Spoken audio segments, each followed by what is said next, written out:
Dear ones, welcome to the CA Cafe, putting news to use. In our previous episode, we discussed about alternative investments. The alternate trail continues today too. We talk about alternates for energy and mobility, solar power and electric vehicles. India among leading nations, PM Modi on solar power, the first solar village. Addressing the 94th episode of his Man Ki Baat radio program, PM Modi said, "Today, solar energy is one such topic in which the entire world sees its future. And for Indians, sun has not only been worshipped for centuries, but has also been at the center of our lifestyle." Have you heard of the sun temple in this village called Modhera in Gujarat? True to its heritage, this village is fully solar powered. Every school, college, every house, hospital, everything it runs on solar energy. This is the first one in India. It's definitely a model village for all. Solar power. What all have you studied about solar energy? We have income tax implications, GST angles, especially about availing input tax credit. And also important is the costing angle. How much do I pay or save per month vis-a-vis regular electricity? Let's just peep into these angles, right? We'll consider a commercial or an industrial user of solar power. See, the amount that is spent on solar power plant, it is an investment, right? Because the business would reap its benefits of reduced power costs vis-a-vis the regular electricity bills over the life of the solar plant. The life of a solar plant is usually around 25 years. So under income tax, we would call this capital expenditure. What's the next keyword that comes to your mind immediately? Depreciation. How much is the depreciation rates on all those fixed assets that's associated with a solar power plant? It's an accelerated rate of 40%. Now a little peep into the GST angle. See, whatever amount the business spends on the solar power plant, can it avail input tax credit of the GST paid by it? Yes, it can. Solar plants, they are considered as plant and machinery on which input tax credit is available. Also because the solar plant is used in connection with or for the furtherance of business. Now, under GST, there's another interesting connect which we would have studied or we might be studying too. It's about the valuation. See, when a solar plant is installed, along with goods, there is also a supply of service. Correct, right? Because there are services like installation, engineering, etc. The GST law says, so whatever total amount is charged by the solar plant provider, 70% of the total amount will be considered as supply of goods, and the balance 30% will be considered as a works contract service. So this is the 70-30 rule for valuation of supply with respect to the solar plant. See, when such news articles come in the papers, right, we have our neighborly friends and our family members who come up to us with a bag of questions. Hey, neenu commerce tane? Then you must be studying costing and all, alva. I want to install solar panel for my house. Can you calculate and tell me how much benefit I get? Don't fret. We can do simple cost benefit analysis, similar to all the sums which we solve in our books. So solar panel, it's being fixed on a house. Let's, understand the key elements around it and some keywords with an example. Let us say the capacity of the solar panel is 2.8 kWp. What is kWp? It is the kilowatt peak. That is the term we use for solar panel capacity. Now, how much power can 1 kilowatt peak generate per day? It is 3.7 units of power per day.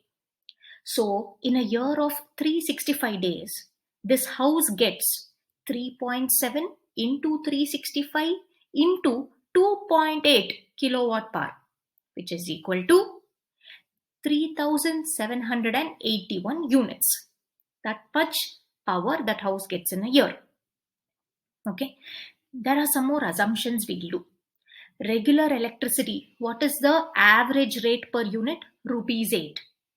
Now, for fixing the solar panel, initial investment which that householder has to spend would be around 2,40,000 rupees. And life of solar panel is 25 years. One more assumption we have made here is that solar panel, right, every year, whatever power it can generate, maybe it degrades by about 0.83% per year. This actually cushions in for some normal reductions wear and tear that could happen for varied reasons. Now let's look at this tabulation. So initial investment we have 2,40,000 rupees. Now year 1 let us take. First year, how much is the energy savings? So we are getting 3,781 units, okay, of power, and that into regular electricity cost of 8 rupees. So how much is the savings in electricity bill per year? 30,368 rupees. So in the first year, our annual profit would be 30,368. But cumulatively, if you see in the first year, we have spent 2,40,000. We are getting only 30,368. So that minus this equals minus 2,09,000 rupees. Now come to the second year. Energy savings would be energy what we, the power, the units that we get is 3,750 units. That is, I have minus that 0.83% degradation. This into that 8 rupees electricity cost. The savings for the second year in our electricity bill is rupees 30,000. Annual profit is also 30,000. Cumulatively, it is first year there was a loss of minus 2 lakhs. Second year a profit of 30,000. So minus 2,09,000 plus 30,000 equals minus 1,79,632. We continue this calculation for every year. Now look at the year 9. How much is the savings of electricity cost in year 9? It is 28,288 rupees. Annual profit is also that. Cumulatively, you see there. Year 8, the loss reduced to minus 4,800 rupees. Plus year 9's annual profit of 28,288 rupees. There's an excess of cumulatively 23,480. So here the negative has turned positive. So that means there is a payback period here. That means the initial investment of 2,40,000 we are reaping back in year 9. To be more precise, it would be in 8 years and 2 months. From year 10 to year 25, which is up to the end of the life of the solar panel, when we see the calculation, there is a cumulative profit of 4,72,000 rupees, which is quite impressive, correct? So this way, you can do these workings to help out in deciding on investments in solar power. But as per our calculation, it's definitely a viable investment. I'll add another point here. Suppose you're doing this cost benefit analysis for a business. Then the income tax benefit on depreciation on the solar panel, that is also an additional savings every year for the business, right? Well, let's move on. Now that same neighbor or that family member again comes up to you and says, hey, ನಾನೊಂದು electric bike ತಗೊಳ್ಳೋಣ ಅಂತ ಇದ್ದೀನಿ, ಇದಕ್ಕೆ income tax benefits ಏನೇನು ಸಿಗುತ್ತೆ? Oh, come on, I have faced this quite a number of times. But I understand it's quite but natural to face these questions. You know why? See this news article. 68,324 two-wheeler EVs sold in October, highest in 2022. Electric two-wheeler registrations have hit an all-time high for 2022. There is aggressive conversion to electric, and the big pie of the market, it goes to Ola Electric and then Okinawa. After that comes Ampere, then Hero Electric, Ather, TVS, and there is also Bajaj Auto.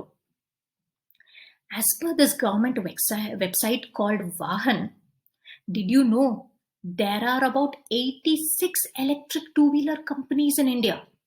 Surprised and impressed. Now, how do we connect EVs, electric vehicles, to income tax? Every EV dealer, he will quote this. Of course, he might not say the section, but the provisions he'll tell. Section 80 EEB. This section, it gives a deduction from the taxable income, and it is available only for individual taxpayers, meaning this is not available for HAFs, firms, AOP, BOI, or companies. Now tell me, what's the cost of an EV two-wheeler? Around 90,000 and above?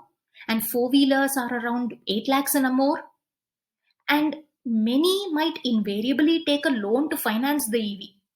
So Section 80 EEB of income tax, it allows a deduction of the interest on loan taken by the individual, and he should take it from a financial institution only. The deduction is up to rupees 1,50,000 or the actual interest paid, whichever is less. Now tell me, have you come across any more news about solar energy and EVs? How deep have you read them? Connect the news to your books and deep chat with your friends and peers. Hope you enjoyed this episode today. Do subscribe to our blog, thecacafe.in. Until the next episode of Putting News to Use, bye-bye.